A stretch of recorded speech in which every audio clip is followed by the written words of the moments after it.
Best Buy making customers naughty lists this Christmas, and for good reason. The retailer ran out of stuff and is canceling orders. The company said it sold too many items online. It didn't have it in stock. Now, some folks were told this week they wouldn't be receiving presents they bought in November. Time to let the Willis watchdogs out.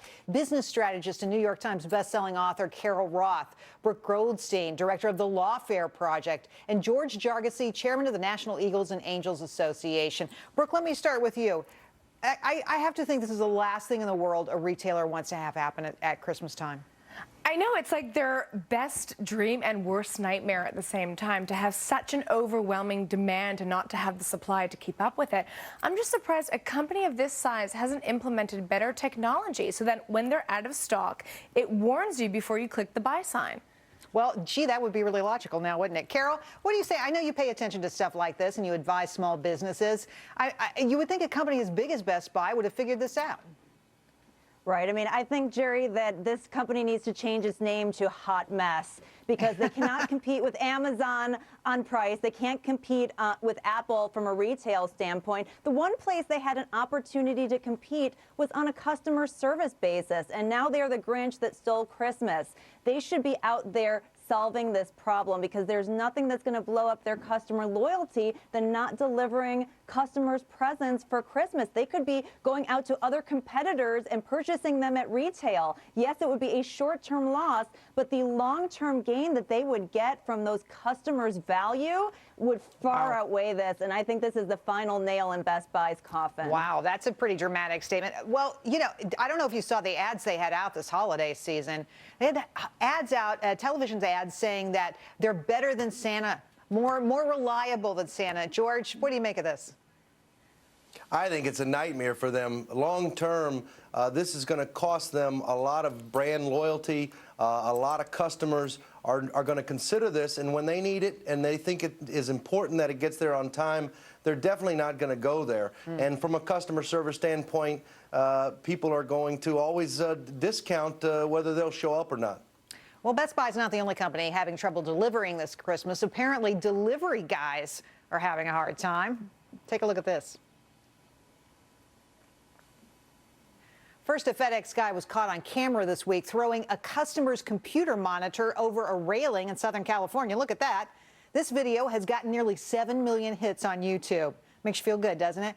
FedEx says the driver is no longer delivering packages. FedEx did end up giving the customer a new monitor, thank goodness. And not to be outdone, here's a video today of a UPS guy giving this homeowner's security camera the finger, that middle finger, you know what I'm talking about, and then he throws the package on the ground. Now, this happened on New York's Long Island. UPS today told us this guy is no longer delivering packages. All right, Brooke. I mean, I know they're under a lot of pressure, but what's going on here? First of all, for the amount of money that FedEx charges per package, it's so much greater than UPS. You would think that they'd have a little bit more customer security.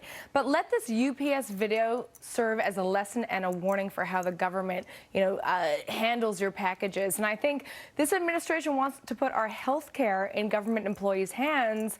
I don't know about it. Let's be a little bit realistic. Do you think they're going to handle our health care better than they did this package? Carol.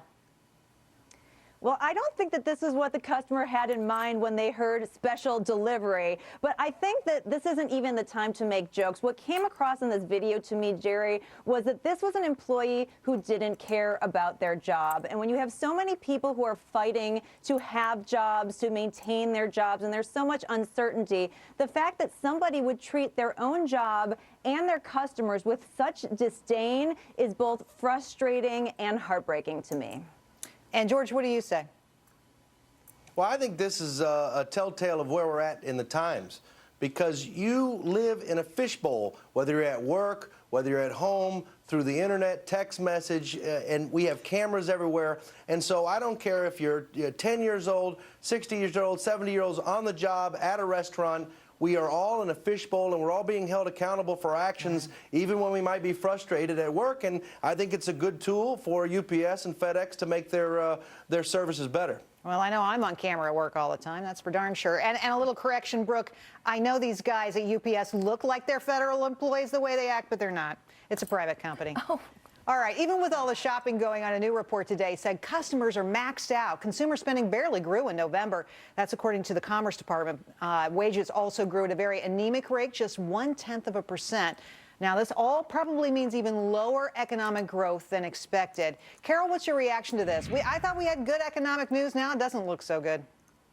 No, I mean, I think that the one thing that is shocking about this is that anybody thinks that this is shocking. I mean, right now, Jerry, the only thing that is certain is that there's uncertainty. There's uncertainty in Europe. There's uncertainty here. There's uncertainty with the government, with our jobs, with the value of our homes. And until we get some kind of a foundation put down, you can't expect the consumers are going to take on risks. They're trying to get by day to day, so they're not going to be making these big purchases. And I can tell you one way we're not going to get that certainty. It's with a 2-month extension of that payroll tax cut. We need longer term, more certain solutions. Yeah, I don't think businesses are going to make a decision on that basis, that's for sure. But George, these consumers, I'm tired of people telling me and every other consumer in this country that it's up to us to fund the economic expansion. Where is the private sector? Well, I think that when you look at it, 70% of it's driven by consumer spending.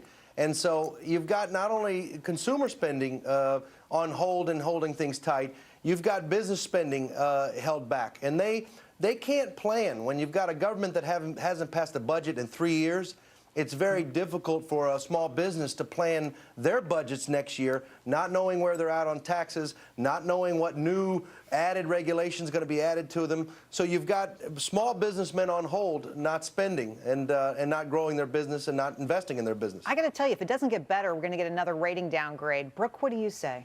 All these reports are telling me that spending is going down, but I can't find a cab in New York City. Everybody seems to be walking around with a glossy bag. I find it very hard to believe. But what we're actually seeing is people are now turning to durable goods because of what Carol said. There's a lot of uncertainty. We're also seeing the margins go down because stores are competing with each other on sales. But you know what happens in the next 24 hours, I think, are absolutely crucial. Well, and the men are spending now, so I guess we'll get the big purchases. Okay, it's the traditional Christmas lottery in Spain. Almost everybody plays it. It's called El Gordo, the fat one. The jackpot is nearly $5 million. This year's winner was an entire village in Spain. At least this crowd has one way out of the Euro mess. George, I'd love to see people win lotteries. I never play, but, you know, I can enjoy. Only in Spain can you have a great party in the middle of this European crisis. It's nice to see them have something to celebrate those people winning money in the lottery, but it's about the only thing they could be celebrating from an economic standpoint this Christmas. Carol, is it the only thing in Spain to be happy about? Well, I think that this is so symbolic of the economic crisis in Europe because there's no value that was created here. These people paid for the tickets, 2.5 billion or 2.7 billion in euros, and it was just wealth redistribution, Jerry. So nothing was created of value. You're taking it from one person's pocket to another. So it's really not anything to celebrate unless you're one of the lucky few. I guess. That's a great point. Brooke, what do you say? This is a national event in Spain. We're talking about a country with a 21% unemployment rate. It's reported that 4 out of 5 people bought a ticket. It is a sign of economic decline. That's basically it. Economic decline, but $5 billion. That's what the winnings were. $5 billion. That, my friend, is a lot of money. Maybe they should just give it to Spain and help bail them out. All right, guys, thanks for your help tonight. Really appreciate your time.